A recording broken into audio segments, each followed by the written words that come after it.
even I hate calling Jamie Lee Curtis, dude. Like, she sucks.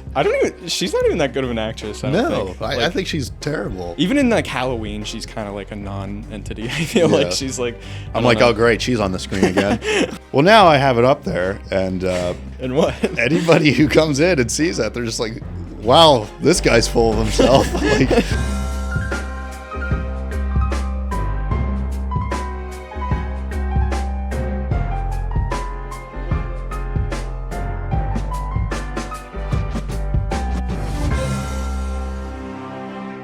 Hello, everybody, and welcome back to another episode of Beyond the Set. Today's guest is a very good friend of mine from high school, so we'll see how this episode goes and all of the stuff that he might be exposing me on and putting on the internet, but we'll see.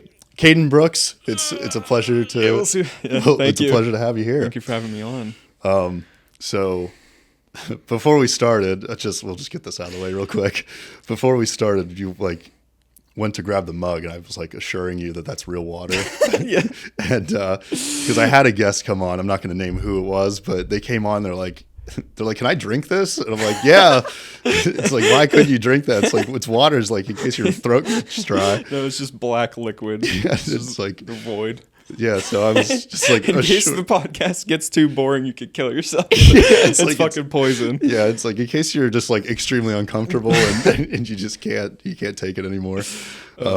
Yeah, so to anyone in the future, by the way, who just wants to come on and is worried about the stuff that I am having them consume, this is real water. It's not just for show. I can confirm. Yeah, it is real. We'll see how he feels in 30 minutes, but yeah. I'm glad to have you on, and I know my first thing I wanted to get into is, of course, you're a movie buff. You love movies. Mm-hmm. I love movies. What did you think about the Oscars this year?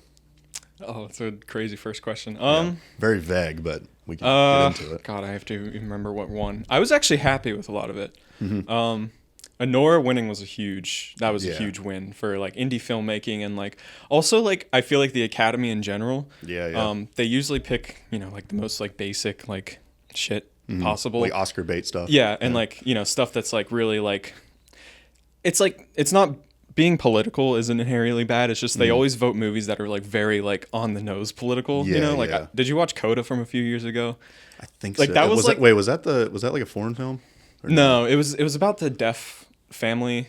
Coda stands for Child of Deaf Adults. Oh, okay. And the daughter is like the only one that's like not deaf in that family.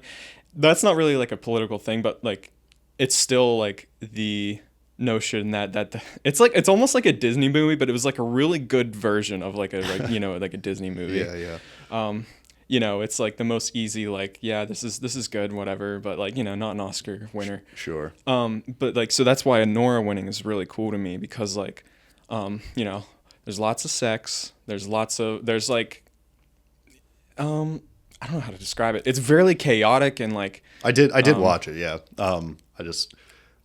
I thought, I thought it was really cool. Like the director was also like the editor. He was like everything. Yeah, he was editor, producer. He won 4 Oscars that night, I think. Yeah. And that movie, what the fuck was I gonna say? Yeah, but like that's just not a usual pick for the Academy. I actually watched it a second time again recently because it was put on Hulu, I think, and I thought it was even better the second time. Yeah. And I actually had this like, I don't know, like this is so stupid, but I was like thinking of like, podcast topics we could talk about, and I was thinking of Honora because I was like, maybe he'll bring up the Oscars. Yeah. And I like formed this like huge rant in my head that I probably won't remember, but like, about the Oscars or about Honora? Like it's a little more specifically about Honora. Okay. Because like, have you seen? I don't know. Like, I'm on the internet too much, Yeah. And I think I take too many people's stupid internet opinions like too highly in my head. Like they take it, like you take it seriously. Yeah. Like everything you say. So even though that movie is like really, really beloved, there's like a really vocal crowd that like hates that movie. Really? For like different reasons. Yeah. Like, and again, I'm just speaking off of stupid like social media comments, so I don't know how much weight this really holds. The movie won Oscars, Yeah. That movie got what it deserved. But it won Best Picture too, didn't it? Yeah, Best Picture. I thought so. There's a big majority of people who are just like leaving these like brain dead like one-liner like half-ass comments. Like the first one being like, it's literally just porn, or like it's just sex.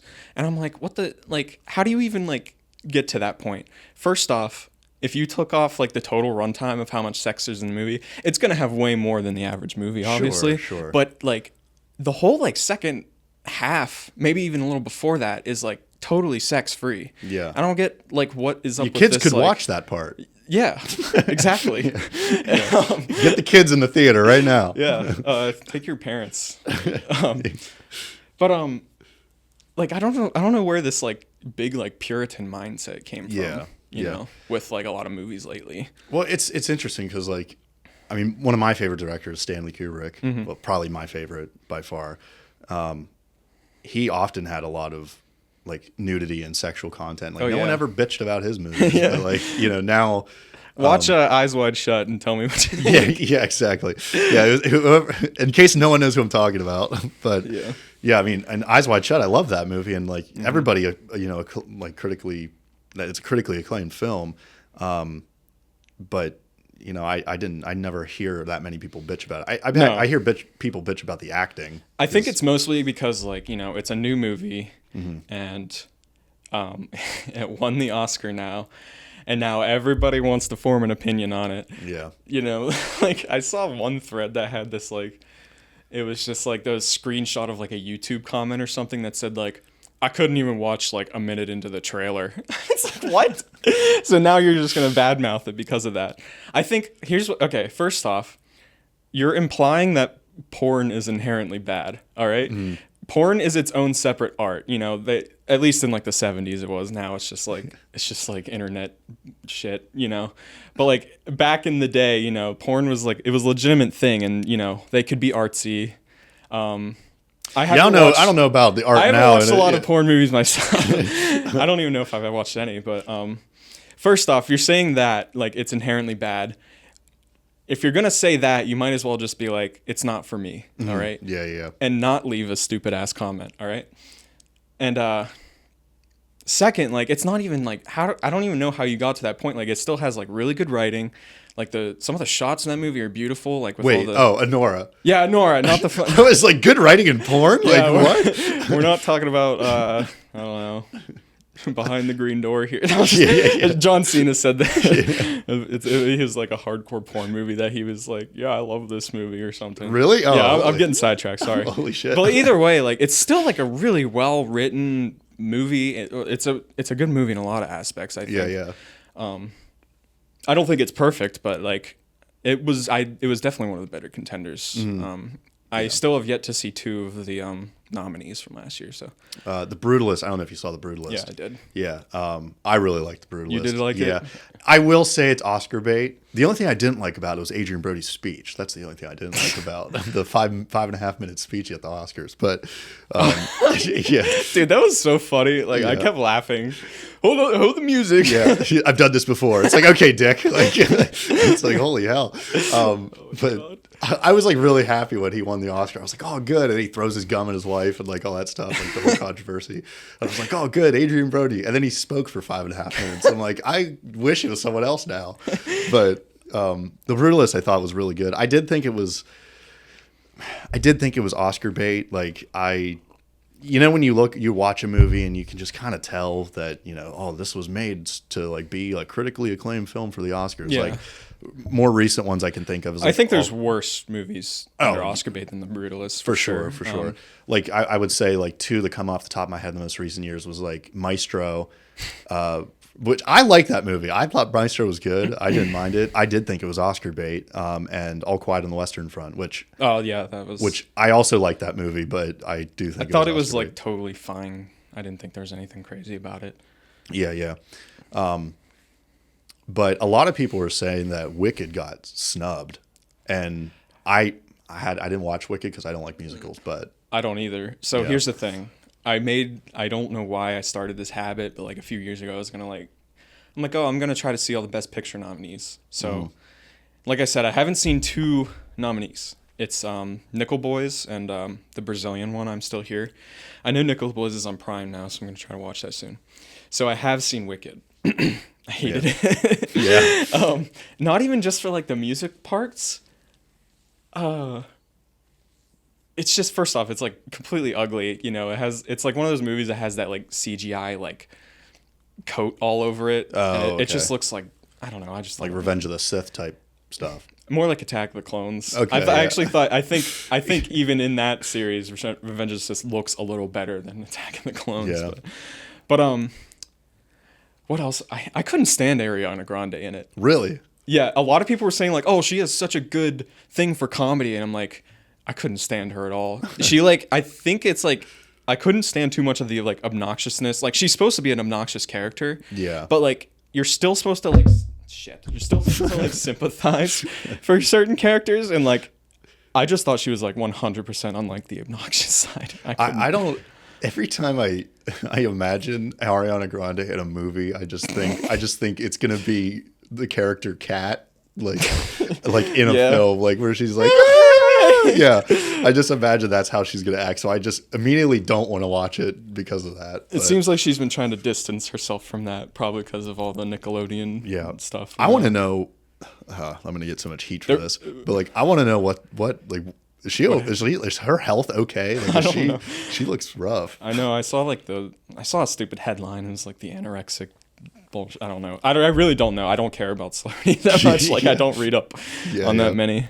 Where was I at though? I don't know. Those are my biggest problems with Wicked. Yeah. And then like when they get to the Emerald City, everything from there on just like sucks.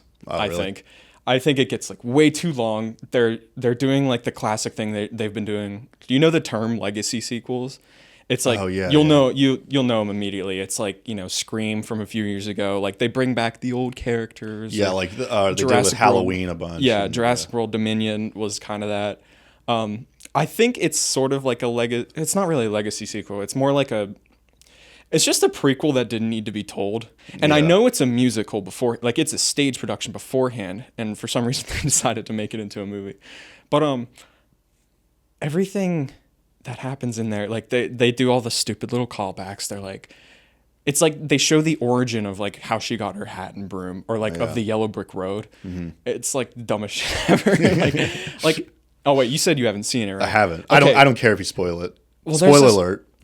Nothing really even happened. First, it's a part 1. Did you know that? No. It's a part 1 of 2. Yeah. And so there's gonna have and it's almost 3 hours long by itself. Oh, so you mean there's another one coming out? Oh, there's another one I don't have to watch. yeah. I just don't want to hear about it. Like Wicked 2. Like I should watch it. But like, okay, the Yellow Brick Road one is probably the worst part of it all. Jeff Goldblum is Oz. All right. I like your little laugh. You just like Jeff. As soon as you hear Jeff Goldblum, I'm like, apartments.com. So he's Oz first off, and then he shows them him for that. He's showing Ariana Grande and Efelba. That's the witch's name. It's Efelba. No. Oh God, I need to go in a whole thing about her character next after I say this, but he shows them like this miniature of like the Emerald City, I guess, or like the whole land of Oz. That the whole land is called Oz, right? Mm.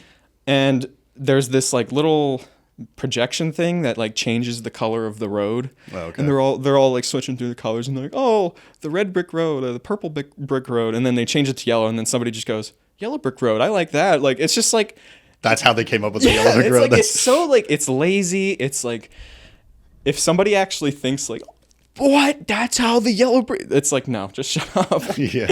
I don't know. That stuff kind of annoys me. Was there someone or was there a movie from the Oscars that you did think gets snubbed at all? Challengers. Okay. I mean, we could go on a whole, because I know you don't like that movie. Okay. I don't mind it. Like the more I watch, like I've watched it. Voice crack. I've watched it since I watched it. I've watched it twice, and the second time I liked it better. Okay. And I did think the cinematography in it was really good. Like I thought that was my favorite. That was my favorite part of the movie. Mm-hmm. The music was sick. Oh yeah, the music's great. I love the music, and I do. I cannot pronounce his last name, but I do like the director, Luca. I think it's Guadagnino or something. I like his movies. I really think that he is a good director.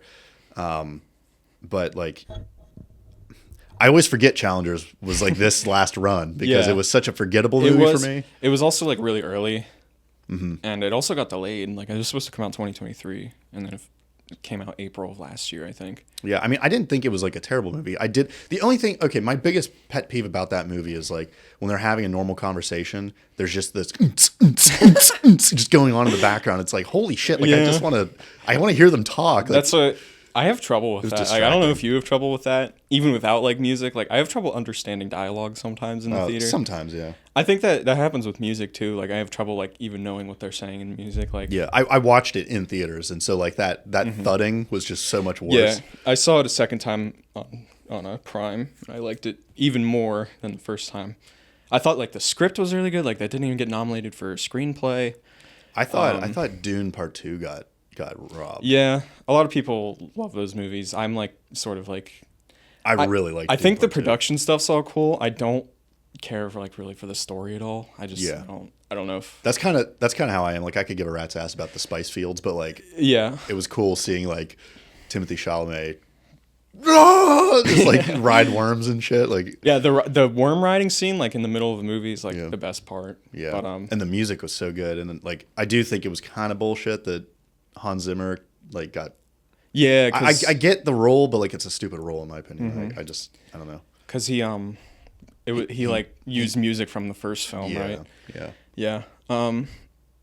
I thought even though I thought The Substance getting nominated was really cool for Best Picture. Yeah. Demi Moore, she could have won. I'm also happy with Mikey Madison winning. I wanted Demi Moore to win. That would have been cool. Yeah. I mean, from the last few years, they've been, giving the award to people like Jamie Lee Curtis in Everything Everywhere. And that was the same year that Banshees came out, and there was that Carrie Condon. She was so good in that movie, and people were even I hate calling Jamie Lee Curtis, dude. Like she sucks. She's not even that good of an actress. I don't think. I think she's terrible. Even in like Halloween, she's kind of like a non-entity. I feel like she's like. I'm like, oh great, she's on the screen again. I forgot she was in this. Yeah, the main character. What the hell was I saying? Oh yeah, but what else got? Oh yeah, Brendan Fraser. Like, people were calling those legacy awards now because they think that the Academy was getting soft and like, nominating people who've been nominated a lot and they're late in their careers. Like even Ke Huy Quan, I don't know if that's how you say his name, for Everything Everywhere. People were saying like, he's like a really cool, like you can tell he's like really fun and enthusiastic though. So I mean, whatever. I like him. Yeah. Yeah, he's cool. I thought like Anora.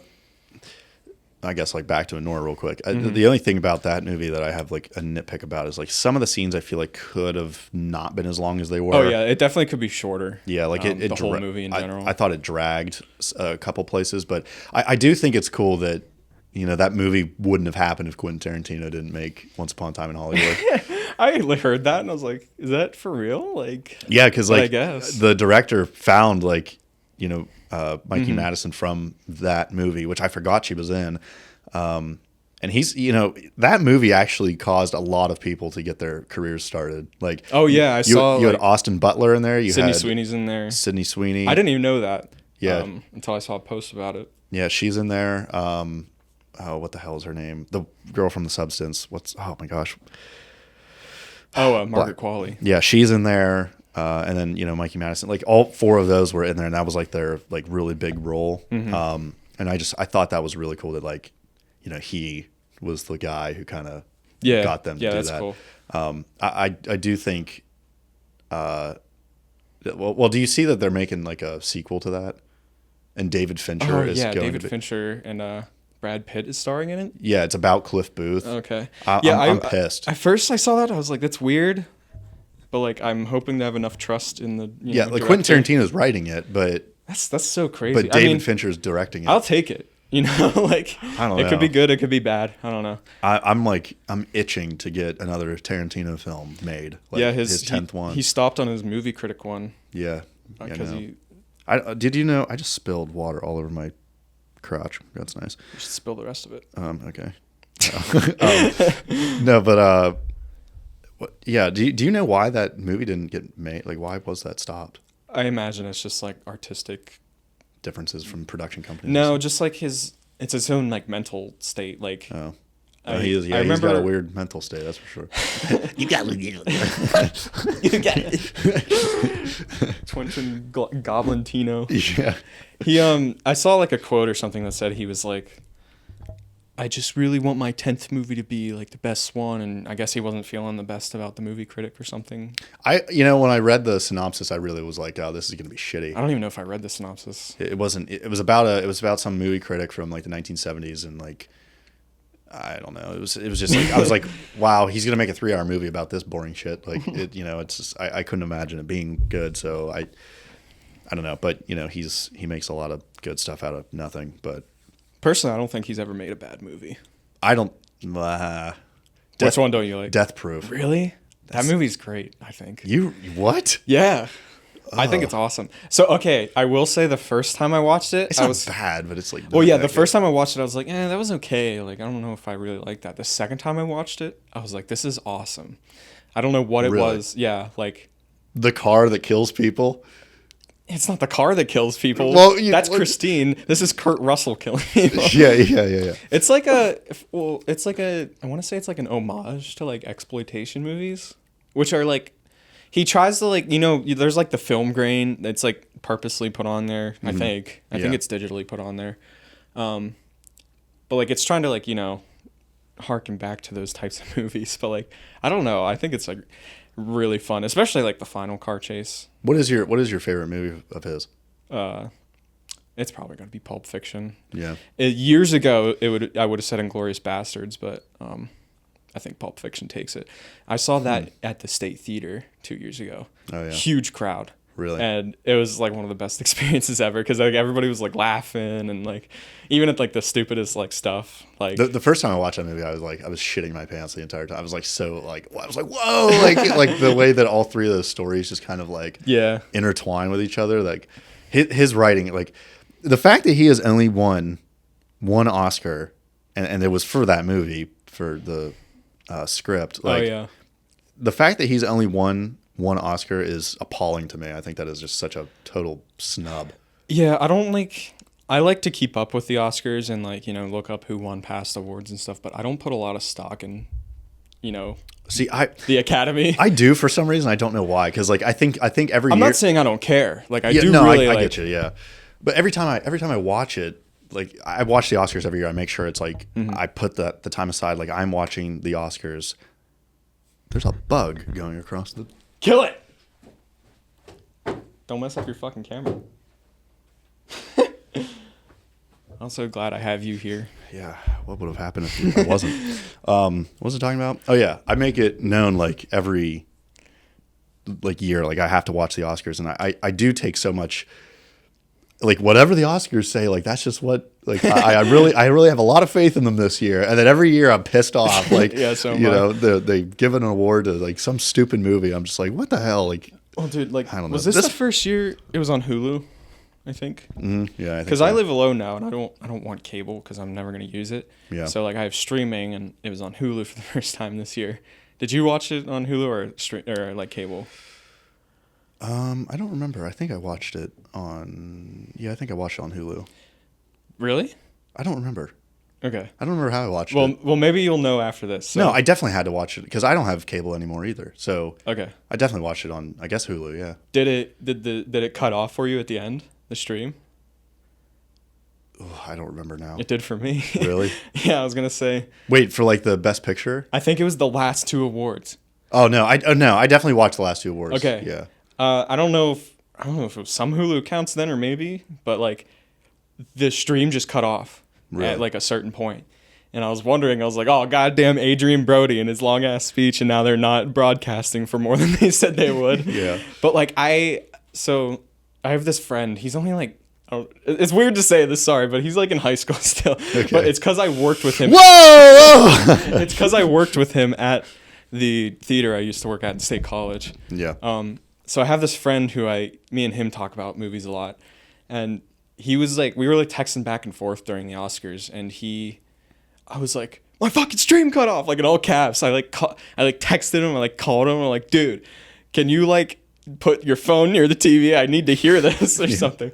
And I think it was when Sean Baker won director and then Honora won Best Picture. But like, I immediately went online. I think I went to Reddit first because, Reddit has all that like immediate stuff you can search for. Yeah. There was tons of people who were like, what the hell? Hulu? Yeah. Like, what happened? Yeah. The stream just gets cut off. Like, that's like, how do you even do that? That's so stupid. Streaming is so stupid to me anymore. It is. It honestly is. I hate the idea of it. The fact that you have to buy, like, you can't watch this movie's only on this platform, and you gotta have a monthly. Like, how many fucking? Why can't you just be one platform? Yeah, why can't for it just everything? Which is literally cable, but like why can't there just be? Yeah. No, it's just irritating. Like, it's just I hate the idea of streaming, and I really like.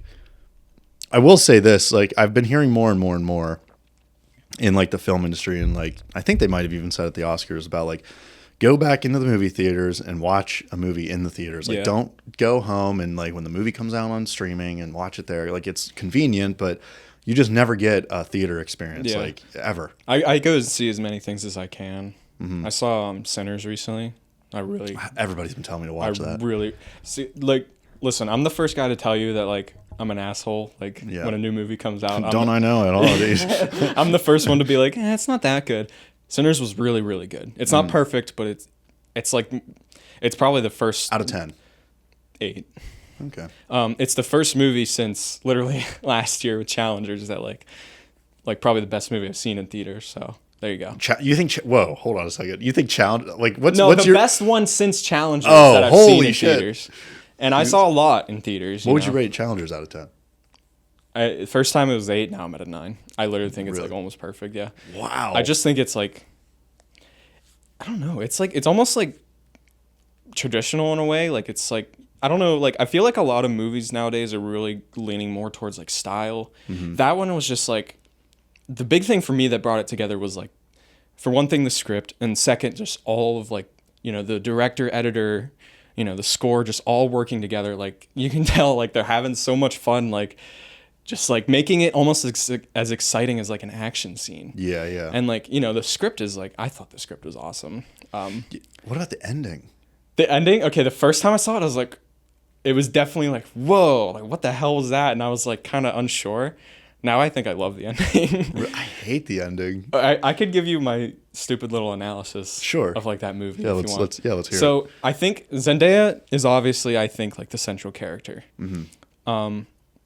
And I think, I mean, this might be kind of obvious, but like, I think it's some sort of like, she wants her two, like, I want to say like desires. She wants those two desires, which I think are represented by those two guys. She wants them to like work in unison. But like, being a love triangle, there's not a lot of leeway there, obviously. Yeah, yeah. And I think that, man, I forget their names in the movie. Patrick, he's the tall one. He's the one that doesn't marry her, mid-film. He's like better at tennis than Art. It's Patrick and Art. Yep. So I think Patrick sort of like represents like sex in a way. Okay. He's better at sex. He's better in the bedroom. Well, maybe it might be true. So like it's sort of like her oh my god, this is so hard. So the reason they don't work out is because she wants to be like the dominant one in the relationship. Like, I don't know if you like pick that up in the movie. Yeah. But they say it in a funny way. They're like, she's like, yeah, I need to coach you because you always think you've won before it ends. And he's like, I don't need a coach. And then that's that scene, it's like in the middle of the movie where they take their clothes off, but then like it just stops there. Like Zendaya's like, okay, like you don't need a coach, and then she just like up and leaves. Yeah, what a bitch. Yeah. And then I think Art sort of just like represents like love, I guess. And so she gets what she wants with Art in the sense that, she has somebody to coach because he's sort of like I guess like a bottom, you would describe it as. So they marry because she thinks that she likes that, but then, she starts going towards Patrick again because he's losing at tennis. And he's a top. Well, no, Art's losing at tennis now. Like he lost. I remember it's kind of like an important point in the movie. He loses like a tournament in the first round that he really should have won. Yeah. So now she's like starting to be like, oh, this guy kind of sucks. Yeah. And then she sees Patrick, and he's like, they ignite that like whole romance again, you know, before the final match. And I don't know, like even just talking about this movie, I just think that they made this really cool dynamic. And so that sort of like final scene is like those two finally coming together again. I don't know what it represents beyond the movie. Like, you know, you can like, do they go back to being friends after that? Yeah.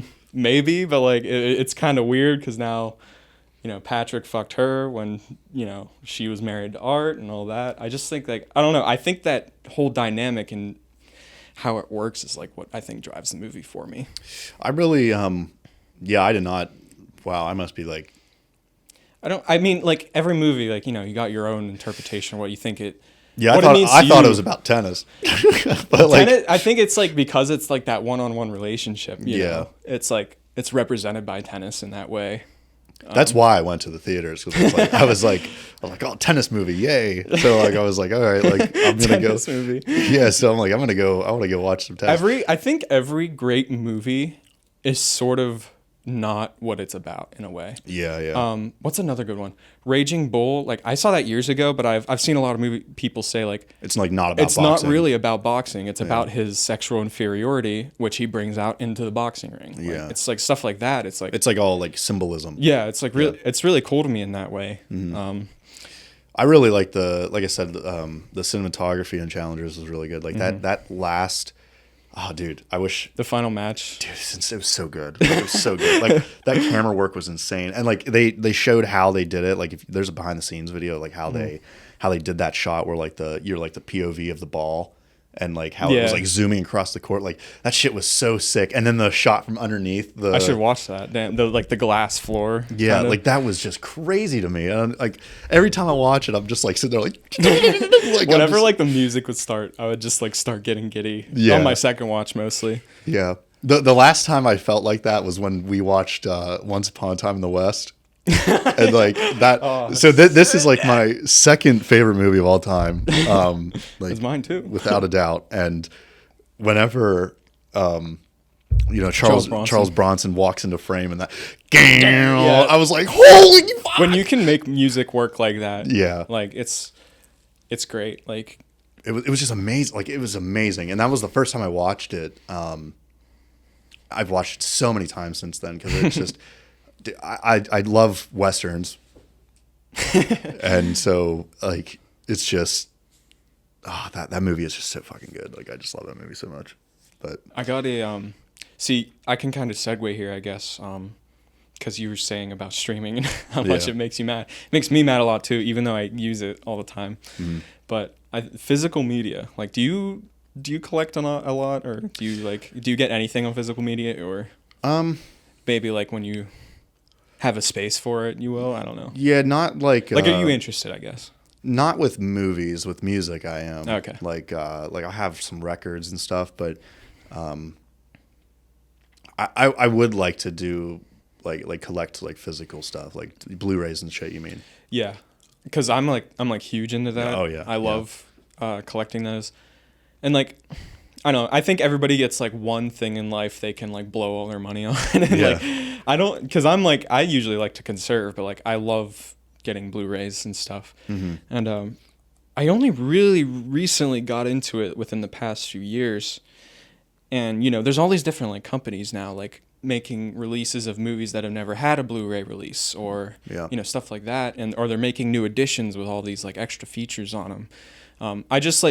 I guess what I wanted to segue into was like I got Paramount, I think it was last year, released a new 4K of that movie, and it looks awesome. I want to watch that.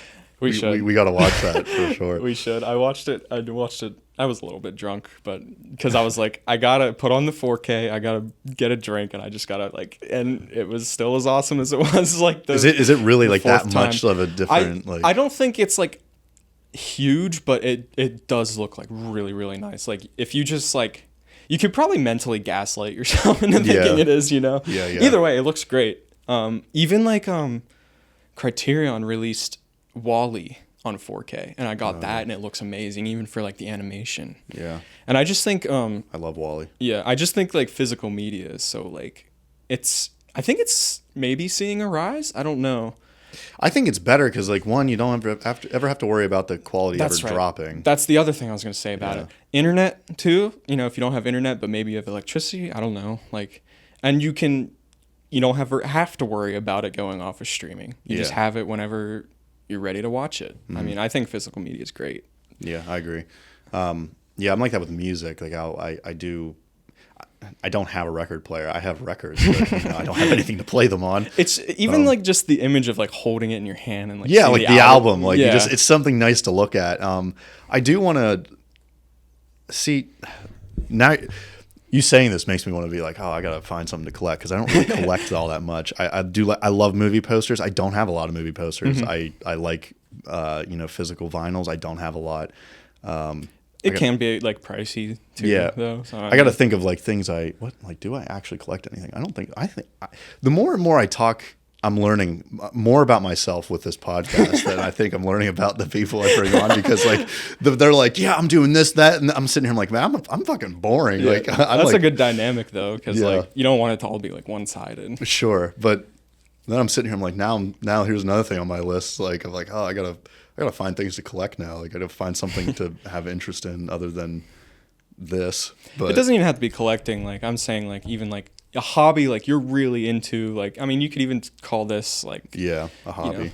Well, like you're making this into a career. So I mean, like Yeah, that's the thing, because like all the stuff that I enjoy to do, it's also like kind of my job now. So like it's Yeah. like now I don't have that separation anymore where, it's like, oh, I'm gonna go like tennis. I guess tennis is like a hobby, but like I don't play tennis like every single day. So I'm like, yeah, and you suck. yeah, and I'm ass at tennis.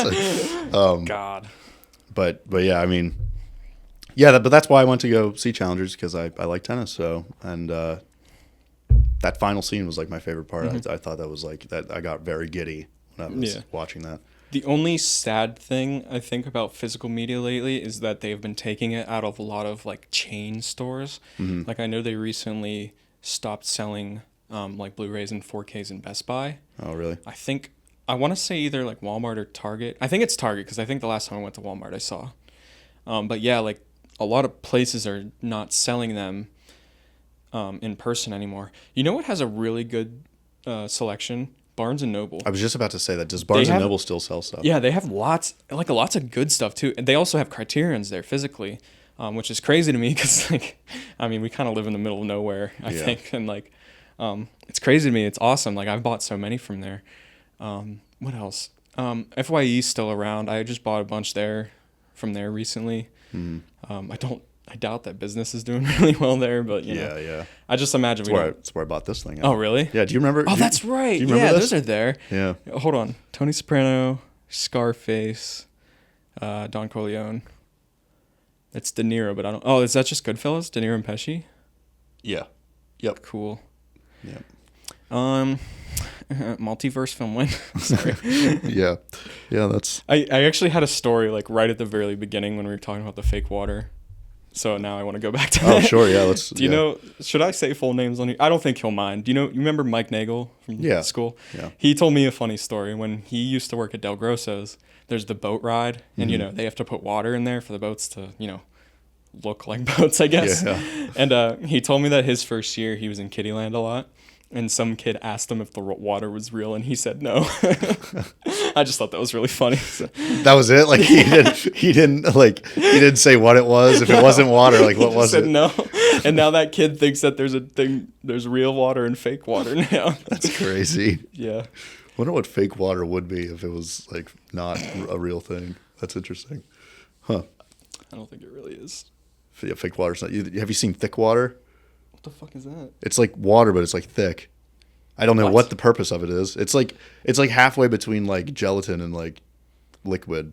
That is weird. Yeah, it's like disgusting looking too. I don't remember what the reasons are. I wish I had one of those like like Joe Rogan, he has like, yeah, Jamie, pull that up. Like, I want to bring up the thick water. Yeah, bring up that thick water. I want to see what that's about. And then it's just like a JPEG of like an AI edit of like a Fiji bottle with like huge ass or something. Look at that thing. Like, and then like the clip of Joe Rogan where he's like, "Argh!" Like he's screaming into the mic. I can't do that.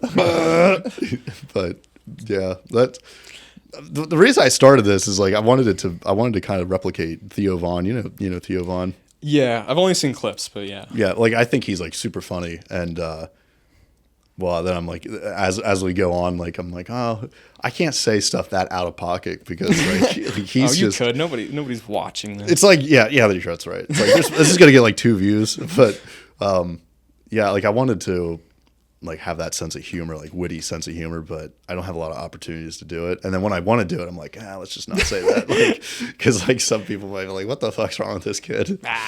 But everyone already has enough opinions about that, including me. Yeah. Okay, listen, I can't. It's narcissistic as fuck, right? Yeah. Like it's. Yeah. So like. But it's cool. Yeah, it's cool. So, okay. You said that was... Oh, yeah. Wait, what did you say about... You said you got that at Staples, right? Yeah. So, okay, let me just... Because I've been wanting to talk about this thing for so long, and this is the 8th episode where I just don't get I finally get an opportunity to, like, talk about this. So, do you know the movie The Dictator? I know it, yeah. I've Okay. never seen it. Sacha Baron Cohen? Yeah. Okay, so, if you ever look at the movie poster of that movie... it's literally him as like that like Osama bin Laden looking guy, pretty much like this. Like, is this the one where he has like the USA glasses, or am I thinking of a different one? Where he's like looking straight into the. He's like it's literally like this. Like he's posed like that with like a military thing on with a hat, and then it's like the movie where he's in the helicopter. He's like, the 4th of July, we love fireworks in New York City. And it's like the other people across from him think that he's like talking about like a second 9/11. But like, so I think that movie's funny. So I was like, okay, like let's just take the humor from that and like try to make a logo poster thing out of it. And so I was like, I'll just like replicate it. Like that'll be the inspiration. Well, now I have it up there and,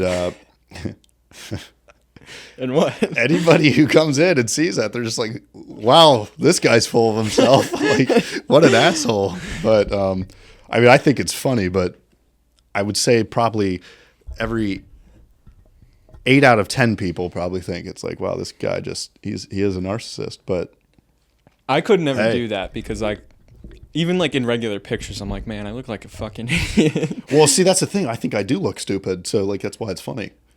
But like, I get the. It's like it's got an epic aura to it. You think, right? Yeah. You're like, yeah, that's aura. right. That's right. Yeah, it does have a lot of aura to it. Actually, I would agree. But yeah, so I printed this thing out. Everyone thinks it's AI too, so this actually makes this worse. So yeah, you're really wow, you are really a narcissist. Okay, so I took an actual picture of my face like that. Yeah. Like so, I took a camera and like did the whole pose. Only the body is AI, obviously, because I don't own that. And then I just took my head and photoshopped it onto the AI body, and then I put like this painting look on it. So I send this to Staples to get it printed. And there's this guy who works there, and he's very well. I hope no one who's watching this works at Staples, but they're all kind of like.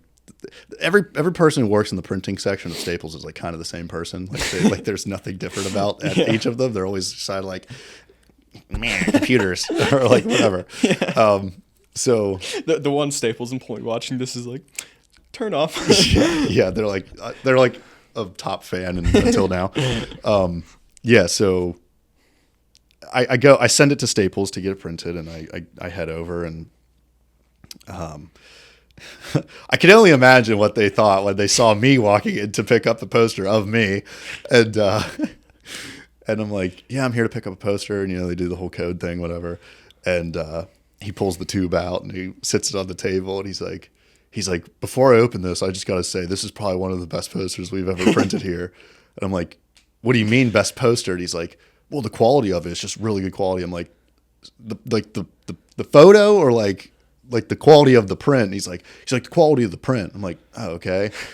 I'm like, okay, that made me feel good. I'm like, at least it'll like look like HD or whatever.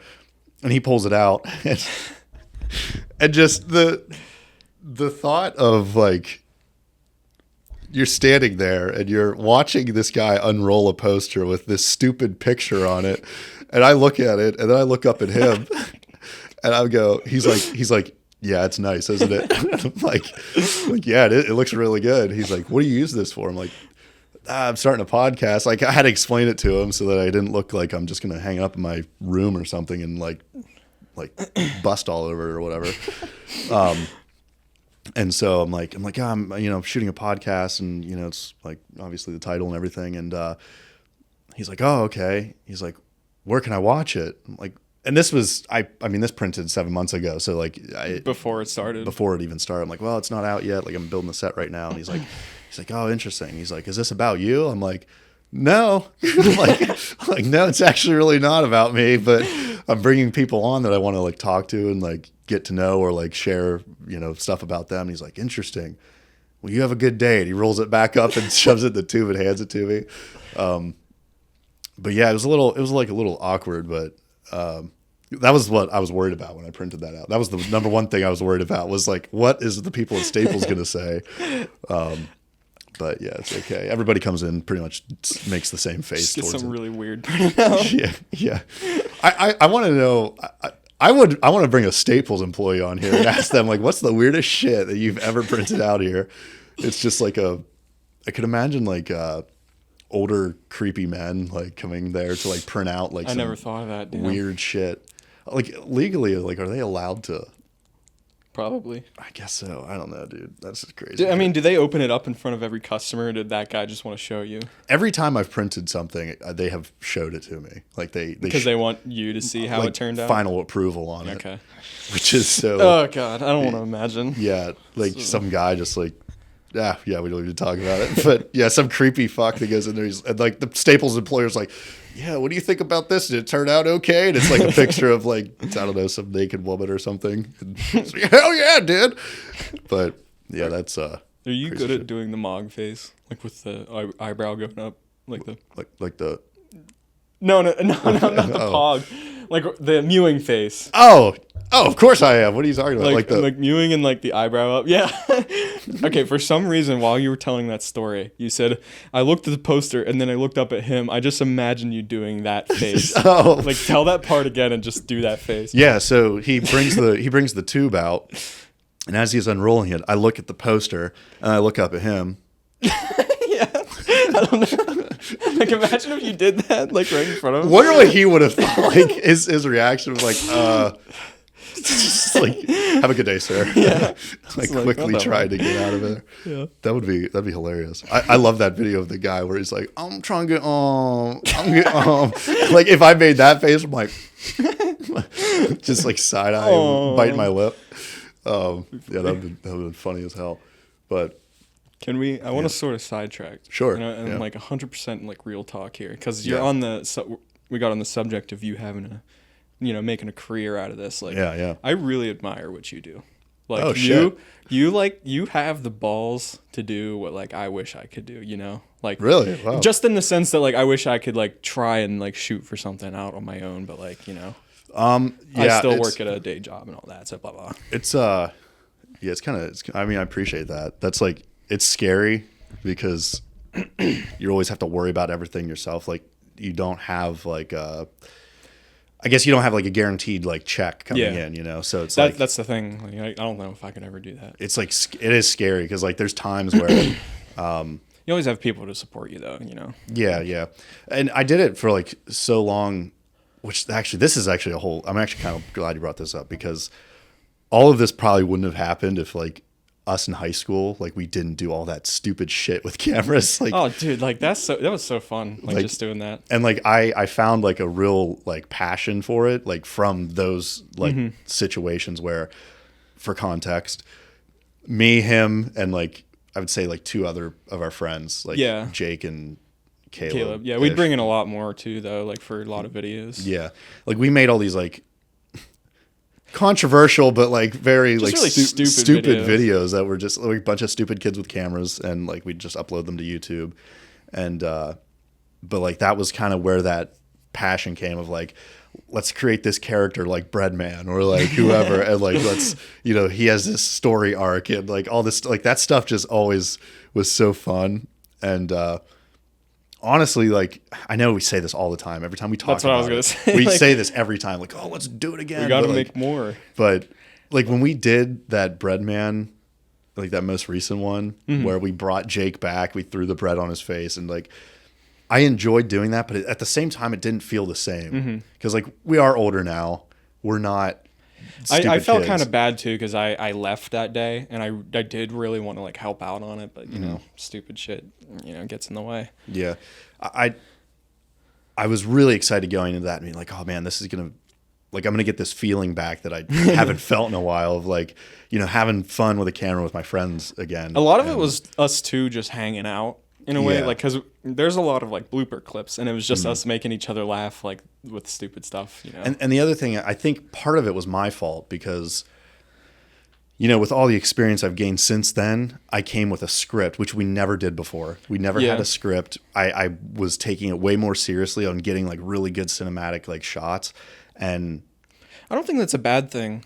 Like I was thinking like if we were to get back into it, I would weirdly like want to write a script almost. In a way. yeah, to like, At least with ideas, because that's what we always did. We got just these little ideas, and then most of the video was us coming up with stuff on the spot. I mean, yeah, and just like running with it, which you'll never believe this, but do you remember that time we were up at the fort and we were filming that stupid thing with me and Jake, and we were like doing the accents and Yeah, stuff? yeah, yeah. I found that footage. Really?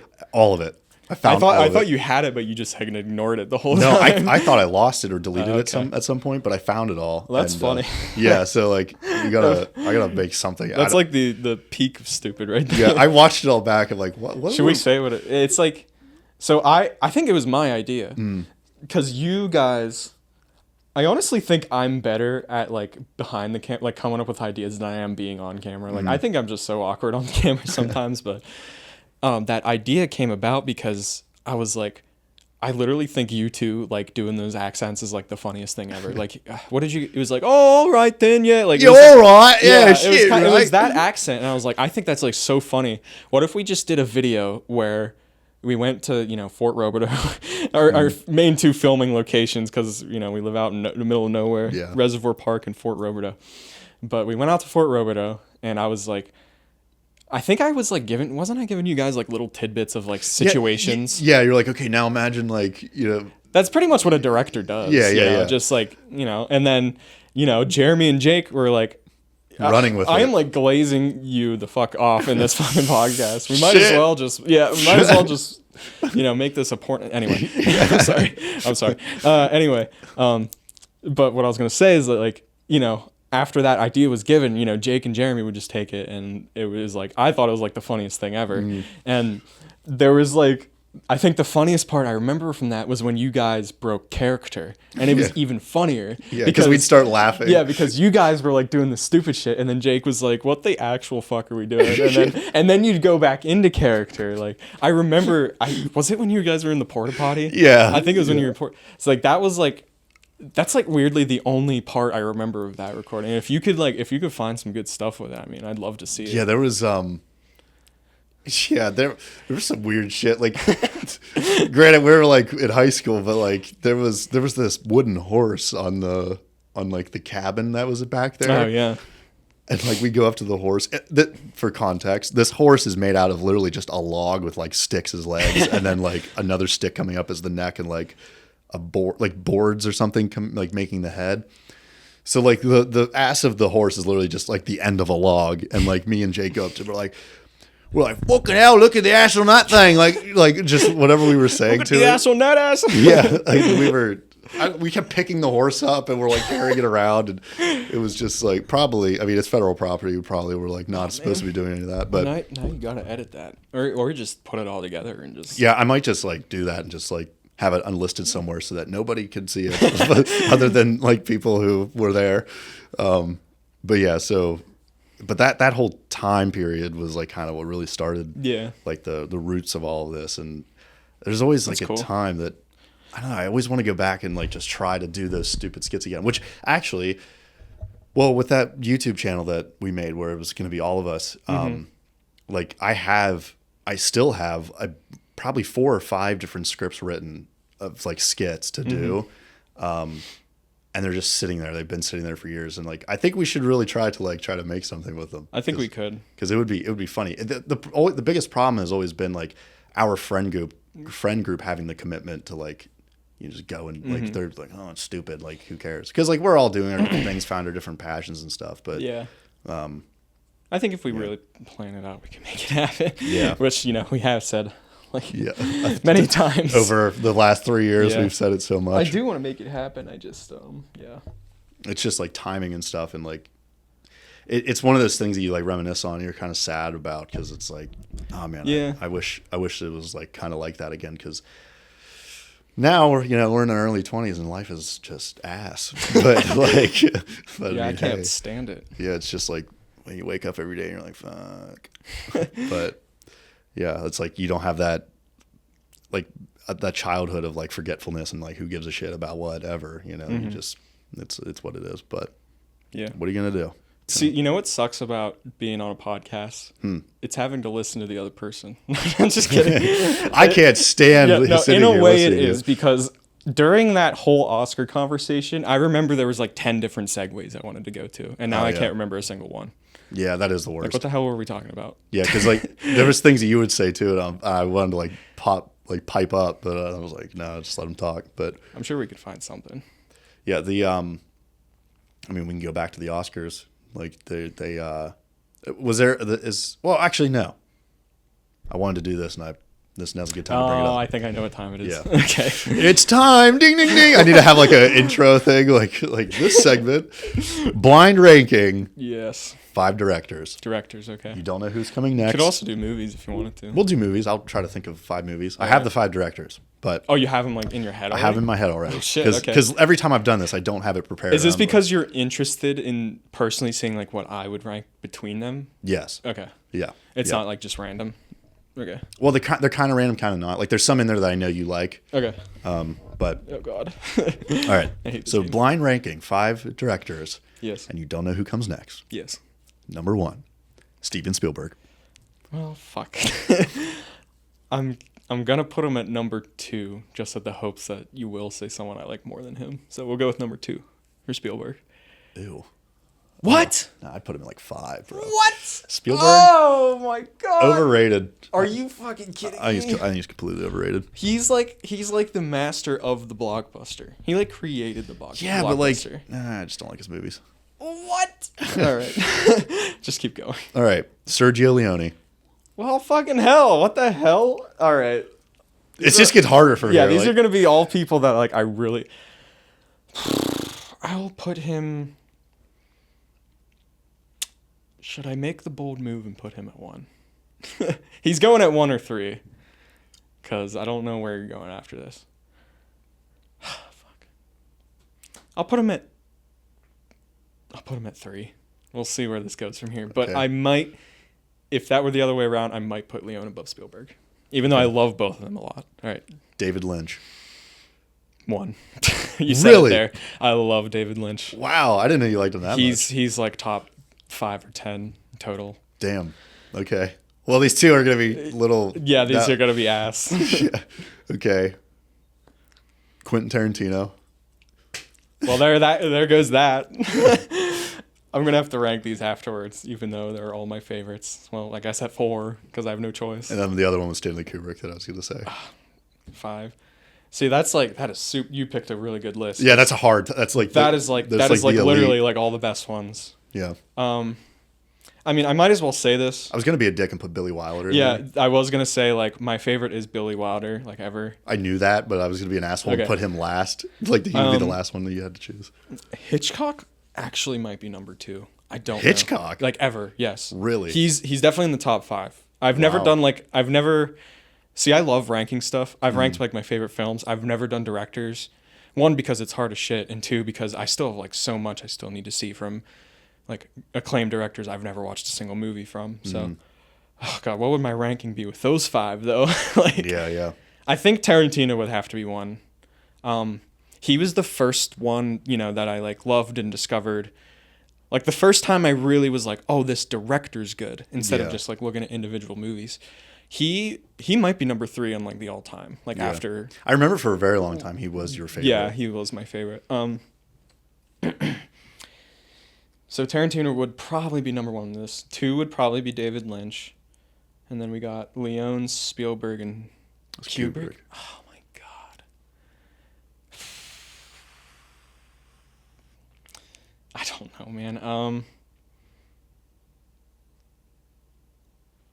This is hard as shit. It is tough. I need to like look at all their movies too and just remember like how many of them I think are like awesome. I'm gonna put. I think Kubrick's gonna have to go at 3. And like I said, Spielberg and Leone, I don't know. I'll say Spielberg. I don't know. Damn. And then Leone. Even though Leone is he might be in my like top 10 of all time. He's definitely my top 3. He's amazing. He made only 7 features in his whole career. And if I had to, I'll try to like rank those. Like if I would have ranked them, it would have probably been obviously Kubrick at 1, Tarantino at 2, Leone at 3, then David Lynch, then Spielberg. I just don't like Spielberg. That's crazy. I've never been a fan of Spielberg. And any of his movies I watch, I'm just like, eh. What's your favorite from him? From him? Or even just like a complete list, because I imagine it's short, of ones you actually like.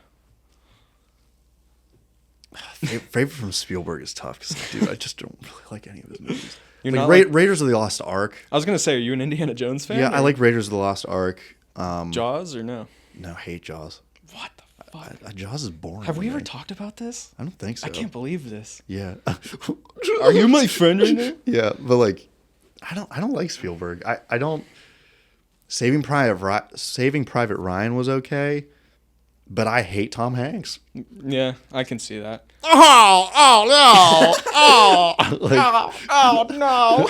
Like I hate Tom Hanks. So I haven't seen that for years, so I don't have a good opinion on Saving Private Ryan.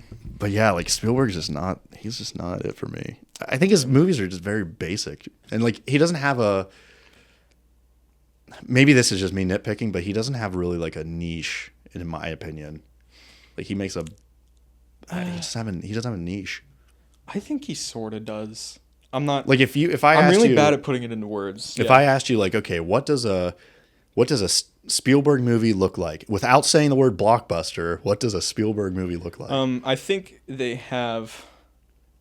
I think his like biggest strength is his like. It's just gonna sound corny, but like maybe his like imagination. Okay. Like I love, one that I've been warming up to. I've only seen it twice. And some people would consider it his best movie, Close Encounters of the Third Kind. That one's really cool. And I think he has a lot of, like... I think the best thing about him... Because, like I said, movies are really not about the thing that they're about. Yeah. He always has these, like, underlying, themes, like, under his work.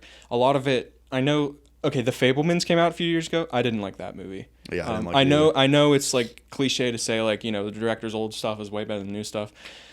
Fabelmans was huge, and I did not much care for it. I thought it was like a really just way too long, like not really like well acted drama. Even like I didn't like it because it was about Steven Spielberg. No, I'm just kidding. But like he has a lot of themes about like his parents divorced when he was really young. Yeah, and that's in the Fabelmans like directly, and that plays throughout his career a lot. E.T. is about a boy, having. Is it about like sort of having like a fatherly figure in his life when there's like? So. It's been a very long time. Yeah, since I know. I haven't E.T. seen E.T. in a long time, but like, I don't know. It's a tough question. People are way better at like describing it. Like I've seen reviews where people are like, "Oh, Spielberg's signature, this and this," but I don't know. I can't bring it to mind for some reason. Yeah, because like, it's very easy to answer like. Sergio Leone's niche and Tarantino's niche and Kubrick's niche, like it's very easy to answer those, but like every time Spielberg's brought up, I'm like, what's Kubrick's niche? Kubrick's niche? I want you to answer that, yeah. Okay. I think Kubrick's niche is a couple different things. one, his cinematography, like his choice of like shots are like, I would say one of his first ones, as well as cross references like within the same film. So like, I'm trying to think of an example, like The Shining, Jack's tie is the same design as the maze, as well as The hedge maze outside. yeah, the hedge maze outside, as well as I forget what it is, but the floor of the hotel, I think was also supposed to like, that was like an Easter egg for something. I can't remember what it was.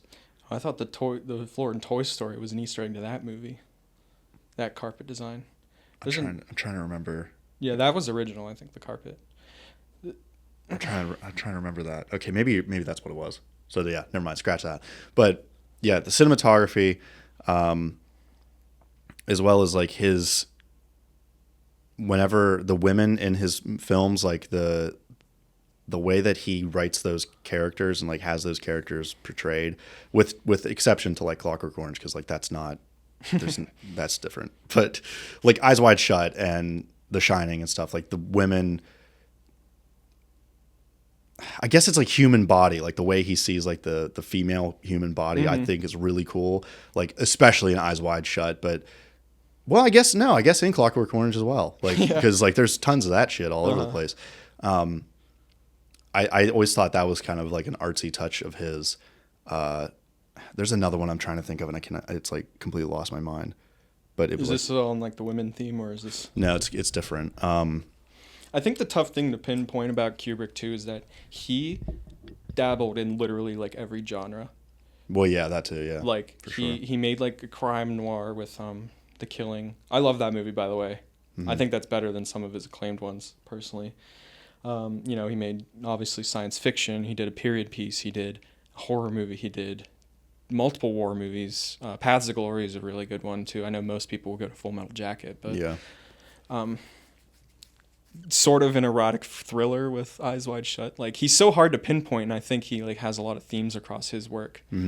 Yeah, I wish I could like, again, this is where I need the Jamie guy, like, because there's this one thing I could probably figure it out like after this is over, but and we didn't even mention Dr. Strangelove, satirical comedy. Yeah, exactly. So yeah, he does do a lot of different stuff, but like across all his films, he does have like similar themes, and his shot choices are. Have you ever seen? I'm sure you've seen like the lines, like in the parallel. Yeah, like he has a lot of that going on, where like I could make the comparison to like in a Tarantino film, you're always going to see violence or something like that, or like those pop zoom things that he does in like Django, stuff like that. But like every time Spielberg's brought up, it's like so hard to like figure out like, okay, what does he do in every movie that like you can tell it apart. I think the reason it's hard to pinpoint him down is because Spielberg too is like also, I think he's a really classical director. I know that one of his biggest idols, which is at the end of The Fabelmans in the form of David Lynch, is John Ford. And John Ford was like, he made a crap ton of movies. He was like Western, like action adventure sort of. And I think Spielberg too. What kind of genres has he done? He's always done like different. It's always been centered around like action adventure, I think. Yeah, I think Spielberg is like one of the greatest directors of all time. I just disagree. Okay. I just disagree. So you admire him. You don't really like his stuff though. Yeah, like I can sit here and say like, yeah, he's one of the greatest of all time. I just don't. I personally don't think so. But okay. Like he's definitely made his imprint. Yeah. I don't know, man. I think maybe it's because I didn't really get into movies until high school, right? I grew up mostly playing video games. That was like my big like hyper focus. Yeah. But Spielberg has sort of been like throughout my whole life. It's kind of hard for him not to be. Yeah, Indiana Jones was like, I loved Indiana Jones. He was also, did he help out on Star Wars?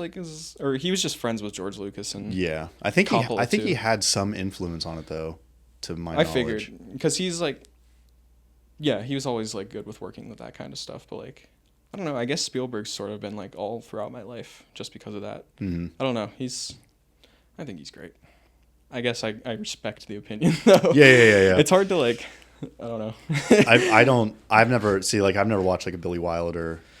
Maybe I have. I don't know. What's his like best movie he's made, Billy Wilder? Like objectively or or my favorite. Yeah, like objectively. His most acclaimed is probably The Apartment. And that's also like one of my favorite movies ever. Okay, I don't think I've seen anything from him. So that's someone I have to get on it. I have to like I would say the big four are Some Like It Hot, which you've seen. By the way, to the audience, that's my favorite movie ever. Oh, that is, yeah. I love that movie. Yeah. Yeah. 50s comedy, like screwball comedy. Pretty much the best thing ever created. Marilyn Monroe. By mankind. I mean, yeah, you can go that route if you want. You fucking Marilyn Monroe's in it. Womanizer. Yeah, Some Like It Hot. The Apartment is a big one. That was made the year after, and that blows my mind. Like, how do you make two masterpieces like back to back? Yeah, that. It's crazy to me. That also has Jack Lemmon in it, who was the woman. Like, they were both women, but the one who like was about to marry the man. Yeah, Like It Hot. Sunset Boulevard. Oh wait, yeah, okay. I didn't realize. I didn't realize these were his. Okay. And then Double Indemnity. I haven't seen that. It's from the 40s.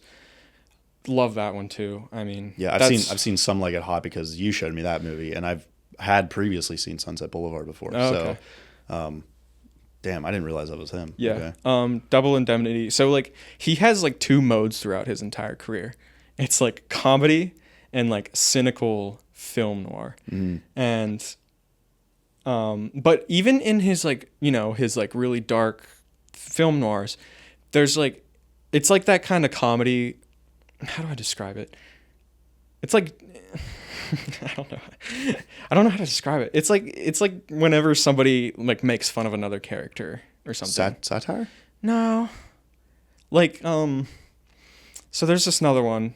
Jesus, I'm just gonna list off every movie. There's this one called Ace in the Hole with Kirk Douglas. Maybe it's just like wit. Maybe that's like they're even in his dark ones, there's still wit because that's just the kind of writer he was. Ace in the Hole with Kirk Douglas. It's about a news writer from Albuquerque. He is that news writer. Albuquerque, New Mexico. Yeah, and he wants to go back to his New York job, but like right now he's sort of like floating around, and he ends up in Albuquerque. And they're going out to film this, to write up on this news story or something. But along the way, they discover, like at this random gas station, that this guy is trapped in a cave. So, oh God, am I going to spoil the whole movie? I kind of have to tell you. I mean, nah, I won't spoil it. So I'll just give you the basic premise. So this guy's trapped in a cave. He's talking to the people that are working to get him out of the cave. And he's like, hey, listen, like he doesn't want them to do the quicker route because he wants them to keep milking this story. So instead of going in and building all these supports to keep the cave held up, he convinces them to drill from the top, but the drill is much slower.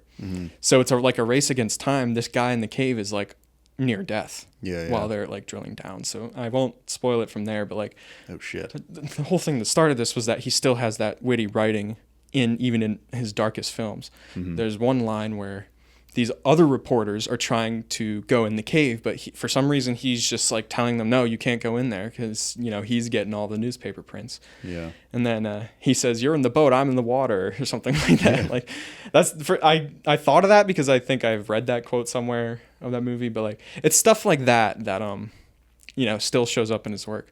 I'll say another one in that other film, Double Indemnity. It's about this insurance guy who like falls for this woman to kill her husband so that she can get insurance. Okay. And then she's gonna like share it with him because they start to fall in love. He goes to their house for the first time, and some of the best scenes in movies, I don't know if you agree, is when the two people meet for the first time, and there's instant connection, and they're either flirting or stuff like that.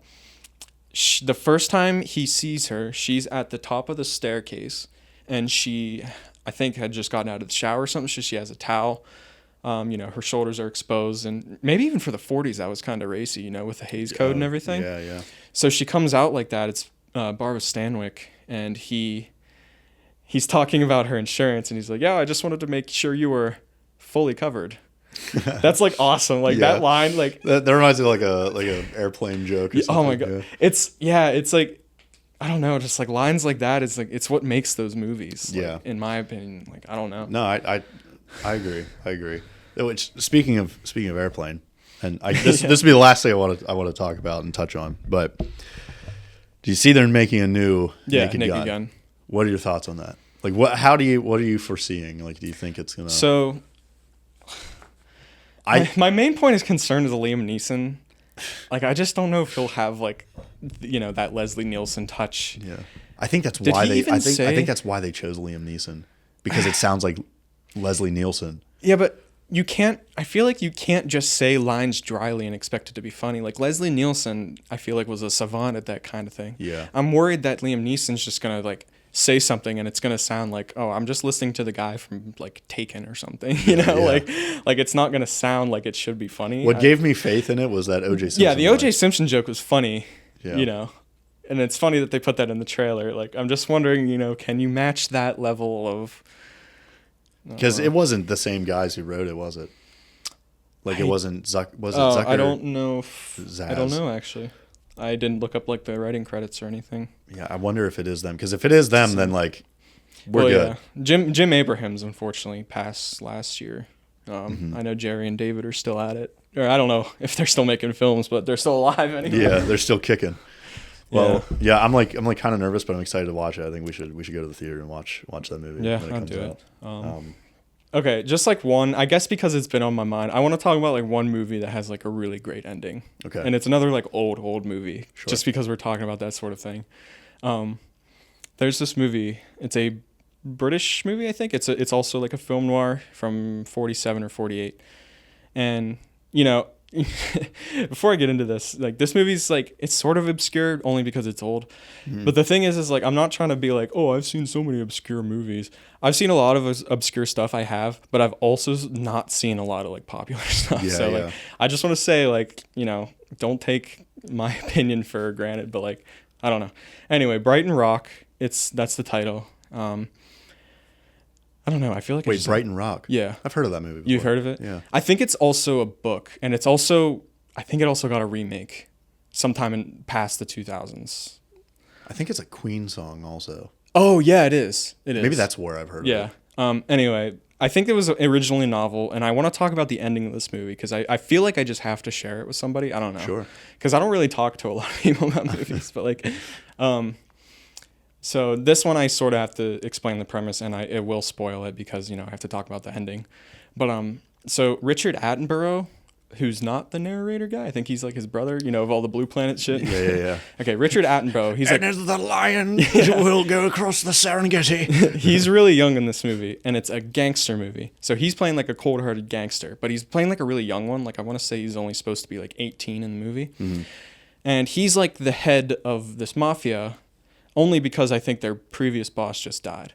So he's the head now, and the plot sort of starts whenever they murder this guy on a roller coaster of all things. Like somebody like dumped him over the side. God. Like one of his guys dumped him over the side. Yeah. And they're trying to find witnesses because I think he was like a writer for like a newspaper or something, and he was around town all day doing something for like the newspaper.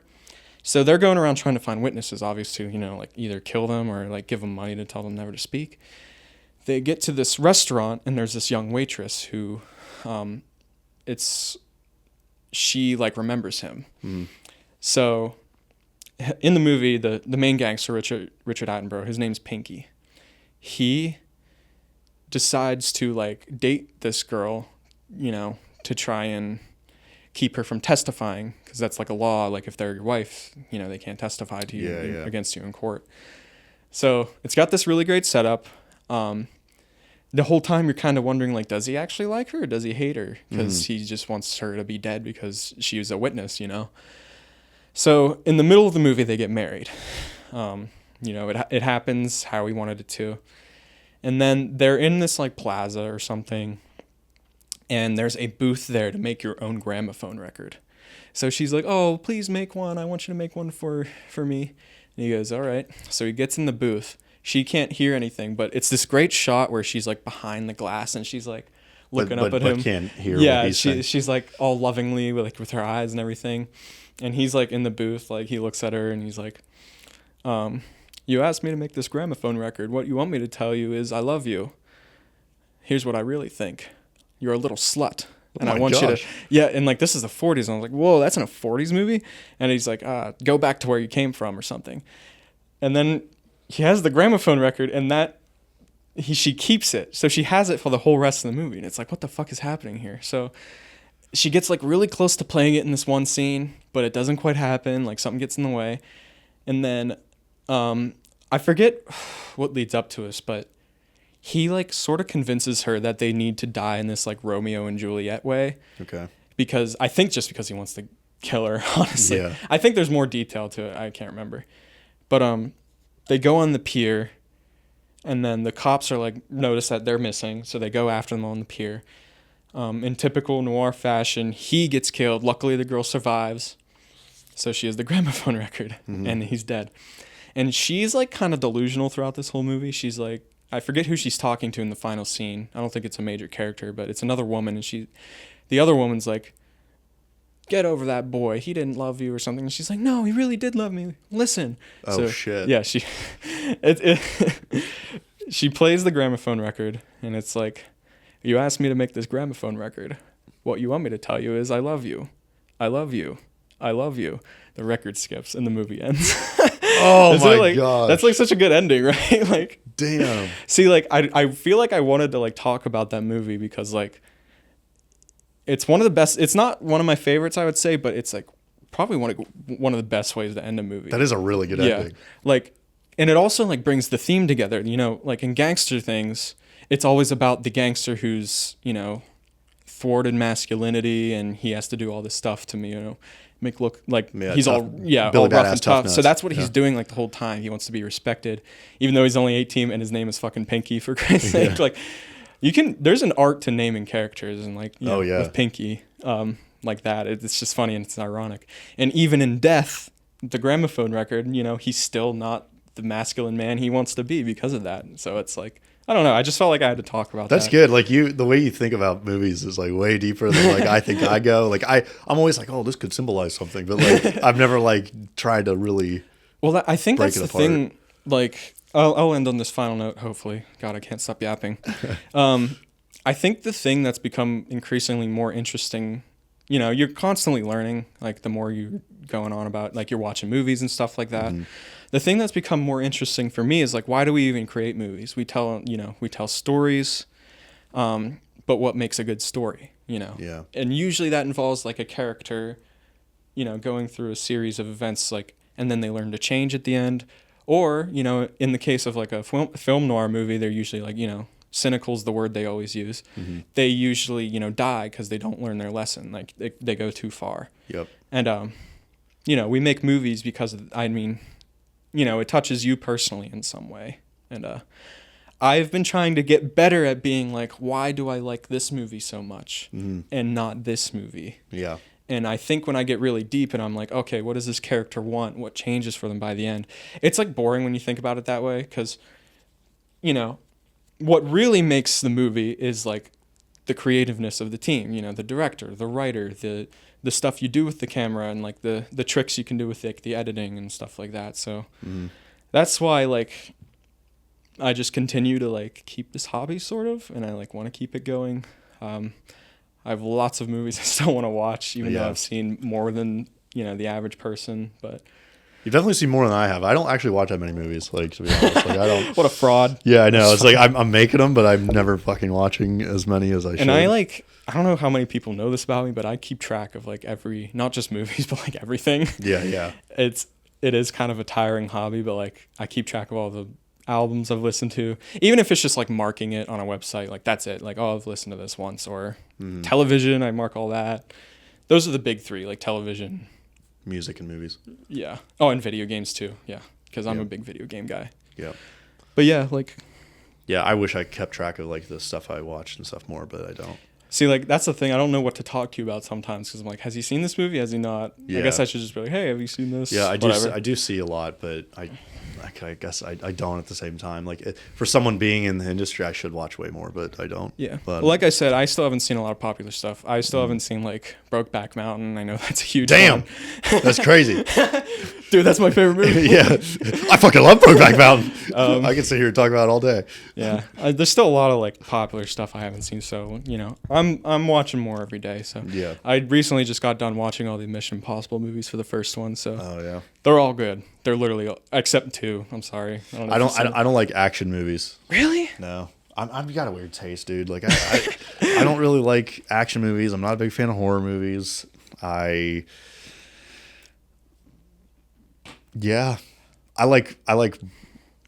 like romance films. Like good, not okay. I know what you mean by that. I know what you mean. Not like I liked La La Land. Yeah. I don't. I mean, like, technically, my favorite movies are rom-com. yeah. But when you think about rom-coms, you think of I think the of shit like that comes out early 2000s, like Matthew McConaughey, Yeah, like 10 Reasons of Why I Left yeah. You, or whatever the fuck it is. I don't No, know. Billy Wilder's the master of the rom-com. So Yeah, but like I like thrillers, like psychological thrillers. I like dramas. and I like stuff. I like stuff that's like real, like that. Yeah, can I don't actually think it's happen. bad as a filmmaker to have like a kind of like focus. Obviously, But I think Tarantino or not Tarantino, fucking Kubrick was just like a mad genius. I don't know. yeah, with like everything. Yeah. Yeah. I wish I could be like that, but someday. Well, Caden, thank you so much for coming on. I Yeah, appreciate thank you you. taking the time. I know I'm not as esteemed as the rest of your guests. No, I feel like the quality of the conversation. Well, I can't 'Cause say we're that because friends. now it's gonna be like, what the hell? I wasn't good enough. Like everybody who I had on was great guests. I loved talking with everyone, but I've known Caden for years, so Yeah. it's a little more. I know what to kind of. Everyone knows. I don't need to explain myself. Okay.